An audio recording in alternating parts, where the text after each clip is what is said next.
In 1975, a South African minister boarded a military aircraft bound for Tel Aviv. He was welcomed in full honors, smiles, champagne, handshakes. Behind closed doors, Israeli officials showed him something rare, a possible nuclear weapons capability, a gesture of trust, a symbol of how far two countries had come, a partnership in the shadows. But 50 years later, those handshakes are gone. In their place, lawsuits, accusations of genocide, and an open war of words at the world's highest courts.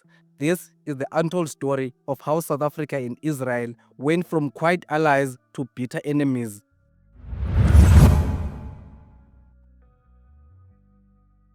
Was born after the aftermath of the Holocaust.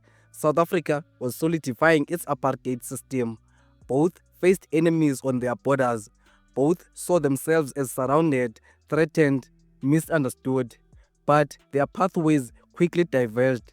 South Africa fell deeper into racial segregation, turning into a global pariah. Israel, meanwhile, gained Western backing, a survivor nation, armed and rising.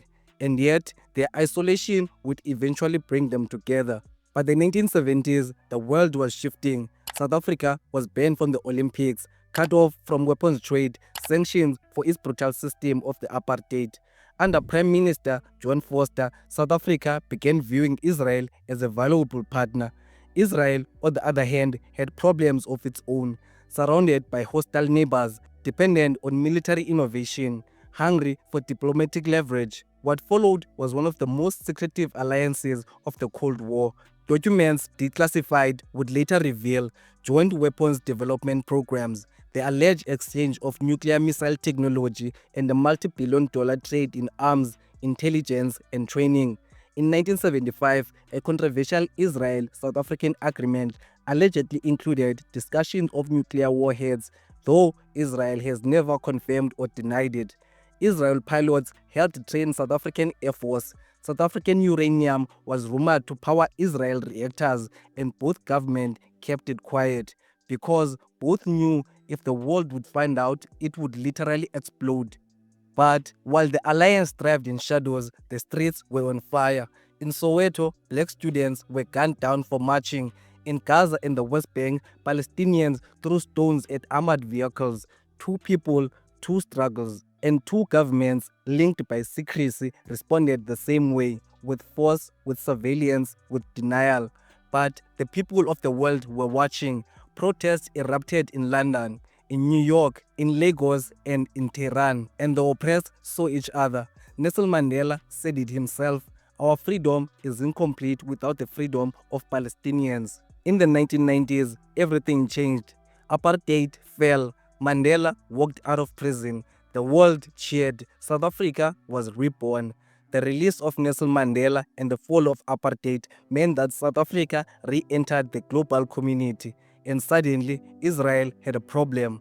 Its old friend, now a democracy. Mandela and the ANC had long supported Palestinian cause, viewing it as a mirror of their own anti-apartheid struggle. While the West celebrated Israel's peace process, South Africa remembered who had stood by the apartheid.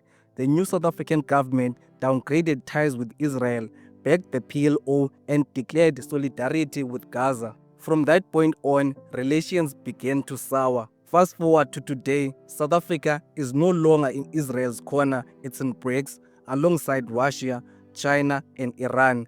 In 2024, South Africa took Israel to the International Court of Justice, accusing it of genocide in Gaza. Israel has violated the Genocide Convention by promoting the destruction of Palestinians living in Gaza, depriving them access to humanitarian assistance, and using starvation as a weapon of war.